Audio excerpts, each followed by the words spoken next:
ఎన్టీఆర్ నటించిన దేవర సినిమా గత ఏడాది విడుదల అయ్యి బ్లాక్ బస్టర్ అయ్యింది. అయితే మొదటి రోజు సినిమాకి డివైడ్ టాక్ వచ్చింది. అయినప్పటికీ బీసీ సెంటర్ ఆడియన్స్ ఆ సినిమా టాక్ తో సంబంధం లేకుండా తెగ చూశారు. అలా ఆ సినిమా సేఫ్ అయిపోవడమే కాదు, బాక్సాఫీస్ వద్ద 500 కోట్ల వరకు వసూళ్లు సాధించి రికార్డులు క్రియేట్ చేసింది.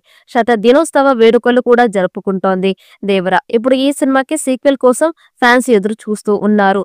త్వరలోనే దేవర 2 స్టార్ట్ కానుంది. దేవర్ 2 పై అంచనాలు ఆకాశాన్ని తాకుతున్నాయి. ప్రస్తుతం ఈ సినిమా ప్రీ ప్రొడక్షన్ స్క్రిప్ట్ పనులు శరవేగంగా సాగుతూ ఉన్నాయి. అయితే ఎన్టీఆర్ బర్త్డే సందర్భంగా అభిమానులు దేవర్ 2 నుంచి అనౌన్స్మెంట్ వీడియో వస్తుందని వార్తలు వచ్చాయి. కానీ వార్ 2 టీజర్ వల్ల దేవర్ 2ని వాయిదా వేశారు. ఈ ఏడాదిలోనే దేవర్ 2 షూటింగ్ ప్రారంభించేందుకు నిర్మాతలు సన్నాహాలు చేస్తూ ఉన్నారు. అభిమానులు మాత్రం దేవర్ 2 అప్డేట్ కోసం ఆసక్తిగా ఎదురు చూస్తూ ఉన్నారు. మేకర్స్ ఎప్పుడు సర్ప్రైజ్ ఇస్తారో వేచి చూడాలి. భారీ అంచనాల మధ్య రిలీజ్ అయిన దేవర డివైడ్ టాక్ తో ఆడింది. అయినా పాన్ ఇండియాలో బాక్సాఫీస్ వద్ద ఆ సినిమా దూకుడు ఎక్కడా తగ్గలేదు. రివ్యూలు నెగిటివ్ గా వచ్చినా ఆ ప్రభావం పెద్దగా పడలేదు. అయితే తారక్ దేవర్ 2ని పక్కన పెట్టి కొత్త చిత్రాలు తెరపైకి తేవడంతో దేవర్ 2 లేనట్లేనని ప్రచారం బలంగా జరిగింది. బాక్సాఫీస్ లెక్కలన్నీ తప్పులు తడకవు కాబట్టే తారక్ ఇలాంటి నిర్ణయం తీసుకున్నాడని ప్రచారం జరిగింది. అయితే ఈ ప్రచారాన్ని తారక్ ఖండించాడు.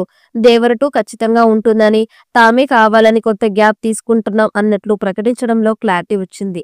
కంటిన్యూ కొరటాలో కూడా రెండవ భాగం మరింత బలంగా ఉంటుందని, స్క్రిప్ట్ పనుల్లో బిజీగా ఉన్నట్టు క్లారిటీ ఇచ్చారు. ఇదంతా జరిగి కొన్ని నెలలు అవుతోంది. దేవర రిలీజ్ నుంచి కొరటాల రెండవ భాగం స్టోరీ పనుల్లోనే బిజీగా ఉన్నారు. పార్ట్ 1తో 500 కోట్లు కొట్టిన ఎన్టీఆర్ దేవర్ 2 సినిమాతో 1000 కోట్లు కొట్టాలని చూస్తున్నాడు.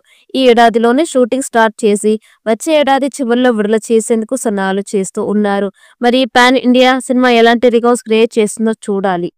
ఈ వీడియో మీకు నచ్చినట్టయితే లైక్ చేయండి, షేర్ చేయండి. మరిన్ని అప్డేట్ కోసం మన ఛానల్ని సబ్స్క్రైబ్ చేసుకోండి. ఈ వీడియోపై మీ అభిప్రాయాన్ని కామెంట్ బాక్స్లో కామెంట్ చేయండి. నోటిఫికేషన్ కోసం పక్కనే ఉన్న గంట సింబల్ని గట్టిగా నొక్కండి.